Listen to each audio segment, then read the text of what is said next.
प्रिय विद्यार्थियों, आज की कक्षा में हम सरदार पूर्ण सिंह द्वारा लिखे गए निबंध आचरण की सभ्यता की निबंध के तत्वों के आधार पर समीक्षा करेंगे। विद्यार्थियों, आप जानते हैं कि निबंध को गद्य की कसौटी माना जाता है, क्योंकि निबंध में विचारों और कला का प्रौढ़ रूप देखने को मिलता है। किसी निबंध के मूल्यांकन के लिए हम कुछ तत्वों को अपना आधार बनाते हैं। जैसे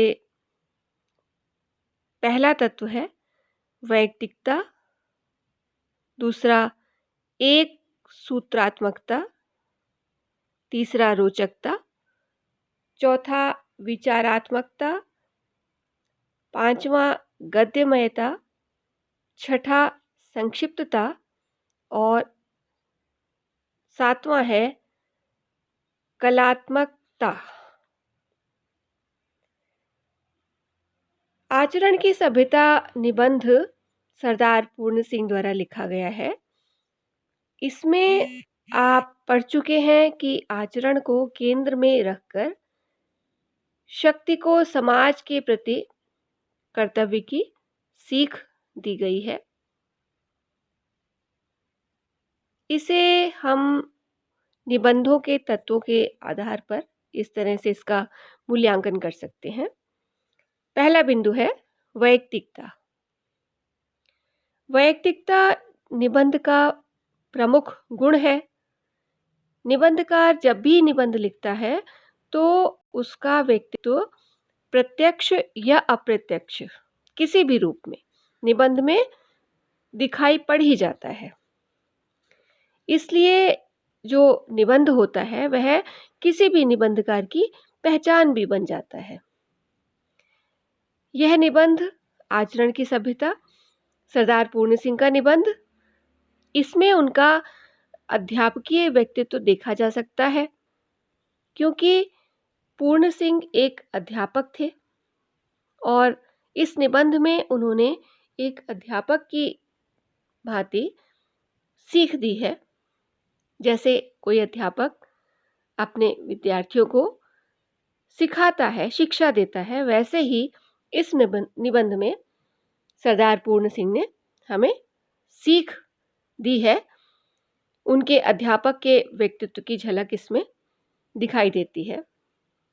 उदाहरण देखिए, आचरण के संबंध में पूर्ण सिंह कहते हैं, आचरण की सभ्यता की भाषा सदा मौन रहती है। इसमें नाम मात्र के लिए भी कोई शब्द नहीं होता। यह सभ्याचरण नाद करता हुआ भी मौन है, व्याख्यान देता हुआ भी व्याख्यान के पीछे छिपा है। यह राग गाता हुआ भी राग के सुर के भीतर निहित होता है। जब मीठे बोल बोले जाते हैं तो उसके वचनों में आचरण की सभ्यता मौन रूप से खुली हुई होती है। नम्रता, दया, प्रेम और उदारता आदि सभ्याचरण की भाषा के मौन व्याख्यान हैं। विद्यार्थियों, दूसरा बिंदु है एक सूत्रात्मकता। आप जानते हैं कि एक सूत्रात्मकता का अर्थ होता है तारतम्यता, अर्थात एक दूसरे से किया गया जुड़ाव, एक सूत्र में बंधा होना। और इसके अंतर्गत हम यह समझ सकते हैं कि निबंध में लेखक अपने विचारों को प्रस्तुत करता है। जब वह लिखने बैठता है तो उसके भीतर जो तरह तरह के विचार उत्पन्न होते हैं, उन सभी विचारों को लेखक एक क्रमबद्ध रूप देकर एक क्रमिक रूप से उन्हें एक सूत्र में बांध देता है। यही है एक सूत्रात्मकता। तो और यह जो है, यह एक सूत्र में बांधना, विचारों की तारतम्यता बिठाना, विचारों को क्रम से लिखना, यह निबंधकार की कुशलता पर निर्भर होता है। इस निबंध का जो विषय है वह आचरण से संबंधित है, तो इस पर ध्यान जाते ही बहुत सी बातें, बहुत से विचार, बहुत से उदाहरण, बहुत से भाव हमारे मन में आने लगते हैं। लेकिन लेखक ने इन सभी विचारों को, इन सभी भावों को बहुत ही व्यवस्थित रूप से हमारे सम्मुख निबंध के रूप में रख दिया है। इसलिए हम कह सकते हैं कि यह लेखक की सफलता है। तीसरा बिंदु है रोचकता का। निबंध गद्य की बहुत ही प्रौढ़ और सशक्त विधा है। गद्य से विचारों की प्रधानता और संगुफन रहता है, एक दूसरे में बंधे रहते हैं। निबंधकार अपने विचारों को सरस ढंग से प्रस्तुत करने के लिए अगर रूपकता का पुट न लाए तो निबंध के विचारों को पाठक को आत्मसात करने में बोझिलता महसूस होगी। एक उबाऊ रचना उसे लगने लगेगी। इसलिए कोई भी कुशल निबंधकार इस बात का ध्यान रखता है कि उसका निबंध उबाऊ न होने पाए, पाठक को बोझिल न लगे। आचरण की सभ्यता निबंध में सरदार पूर्ण सिंह ने इस विशेषता को समझते हुए, इस कारण को समझते हुए बहुत से उदाहरण दिए हैं अपने निबंध में, ताकि निबंध की रोचकता बनी रहे, कहीं से भी बोझिल न होने पाए। एक उदाहरण देखिए, लेखक किसान का जीवन चित्रित करता हुआ कहता है, मैं तो अपनी खेती करता हूँ, अपने हल और बैलों को प्रातःकाल उठकर प्रणाम करता हूँ। मेरा जीवन जंगल में पेड़ों और पत्तियों की संगति में गुजरता है। आकाश के बादलों को देखते हुए मेरा दिन निकल जाता है। मैं किसी को धोखा नहीं देता। हाँ, यदि कोई मुझे धोखा देता है तो उससे मेरी कोई हानि नहीं। मेरे खेत में अन्न उग रहा है, मेरा घर अन्न से भरा है। बिस्तर के लिए मुझे एक कमली काफी है, कमर के लिए लंगोटी और सिर के लिए एक टोपी बस है। हाथ पांव मेरे बलवान हैं, शरीर मेरा आरोग्य है। भूख लगती है, बाजरा और मकई, छाछ और दही, दूध और मक्खन मुझे और मेरे बच्चों को खाने के लिए मिल ही जाता है। इसी तरह एक और स्थान पर लेखक कहते हैं, मैं तो किसी गिरजे में जाता हूँ और ना किसी में मंदिर में, ना मैं नमाज पढ़ता हूँ और ना रोजा ही रखता हूँ, ना संध्या वंदन करता हूँ और ना कोई देव पूजा करता हूँ। मैंने तो किसी देवता के आगे सिर तक नहीं झुकाया। इस तरह से हम देखते हैं कि पहले उदाहरण में उन्होंने किस तरह से एक किसान के जीवन की मस्ती को व्यक्त किया है, उसके जीवन की प्रसन्नता को, उसके जीवन के संतोष को व्यक्त किया है, जिसे पढ़ते हुए पाठक रोचक तरीके से निबंध को पढ़ जाता है। और इसी तरह दूसरे उदाहरण में भी देखते हैं कि लेखक किसी भी तरह के धार्मिक विधान को, किसी भी तरह की धार्मिक आडंबर को जीने के लिए आवश्यक नहीं समझता है। तो इस तरह से दोनों ही उदाहरण इस बात के सूचक हैं, इस तथ्य के सूचक हैं, यह बात हमें बताते हैं कि निबंध कहीं भी उबाऊ या बोझिल नहीं हुआ है, सरसता बनी रही है।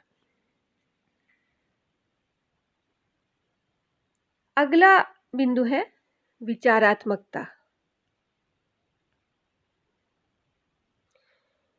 निबंध मूलतः विचार प्रधान होते हैं, तो इसका अर्थ यह नहीं है कि निबंधों में भावों के लिए कोई स्थान ही ना हो, भावों की कोई जगह ही ना बचे। निबंधों में जो हमें गंभीरता का गुण दिखाई देता है, वह विचारों की प्रबलता के कारण ही आता है। ललित निबंध में भावों की मात्रा अधिक हो जाती है और हमारा जो ये निबंध है आचरण की सभ्यता, यह विचार प्रधान निबंध है। लेकिन लेखक ने अपने अनुभव और अपने विचार भावों के साथ ही इस निबंध में अंकित किए हैं, लिखे हैं। अर्थात लेखक के अनुभव और उसके विचारों के साथ में उसके भावों का संयोग भी हुआ है। एक उदाहरण देखिए, लेखक कहते हैं कि आचरण की सभ्यता की प्राप्ति के आचरण की सभ्यता की प्राप्ति को सबको एक पथ नहीं बता सकता, सबको एक साथ एक पथ नहीं बता सकता है। आचरणशील महात्मा स्वयं भी किसी अन्य की ही बनाई हुई सड़क से नहीं आया है, उसने अपनी सड़क स्वयं ही बनाई थी। इसी से उसके बनाए हुए रास्ते पर चलकर हम भी अपने आचरण को आदर्श के सांचे में नहीं ढाल सकते हैं। हमें अपना रास्ता अपने जीवन की कुदाली की एक एक चोट से रात दिन लाना पड़ेगा और उसी पर चलना भी पड़ेगा। हर किसी को अपने देश कालानुसार राम प्राप्ति के लिए अपनी नैया आप ही बनानी पड़ेगी और आप ही चलानी भी पड़ेगी। तो इस तरह से देखिए कि इस अंश में लेखक कहते हैं कि ईश्वर की प्राप्ति के लिए हमें स्वयं प्रयास करना होगा और वह हमें तभी प्राप्त होगा कि जब हम खुद की कोशिश करेंगे, खुद की मेहनत करेंगे। इसी तरह से आचरण की सभ्यता को भी व्यक्ति को कोई सिखा नहीं सकता, कोई पढ़ा नहीं सकता, बल्कि इसके लिए तो व्यक्ति को स्वयं ही अपना रास्ता चुनना पड़ेगा। तो यह उदाहरण इस बात का प्रमाण है कि लेखक के विचार भी व्यक्त हुए हैं निबंध में और उन विचारों के साथ उसके भावों का भी संयुक्त परिचय हमें मिलता है। कभी-कभी लेखक ने अपने विचारों को सीधे ही सीधे अभिव्यक्ति दी है। जैसे एक उदाहरण देखिए, लेखक कहते हैं, आचरण का विकास जीवन का परमोद्देश्य है। आचरण के विकास के लिए नाना प्रकार की सामग्रियों का, जो संसार संभूत शारीरिक, प्राकृतिक, मानसिक और आध्यात्मिक जीवन में वर्तमान है, उनकी सबकी क्या एक पुरुष और क्या एक जाति के आचरण के विकास के साधनों के संबंध में विचार करना होगा। आचरण के विकास के लिए जितने कर्म हैं, उन सब को आचरण के संगठनकर्ता धर्म के अंग मानना पड़ेगा। चाहे कोई कितना ही बड़ा महात्मा क्यों न हो, वह निश्चय पूर्वक यह नहीं कह सकता है। तो इस तरह से इसमें लेखक ये कहना चाहते हैं कि व्यक्ति के जीवन का जो परम उद्देश्य है, वह अपने आचरण का विकास ही होना चाहिए, अपने आचरण में सत्यता लाने का ही होना चाहिए, अपने आचरण में शुद्धता लाने का ही उसका प्रयास होना चाहिए और यह वह स्वयं ही कर सकता है। कहीं से पढ़ लिख कर या सुनकर इस आचरण का परिष्कार, इस आचरण में शुद्धता नहीं लाई जा सकती। यह लेखक का अपना विचार है जो सीधे साधे तरीके से अभिव्यक्त हो गया है।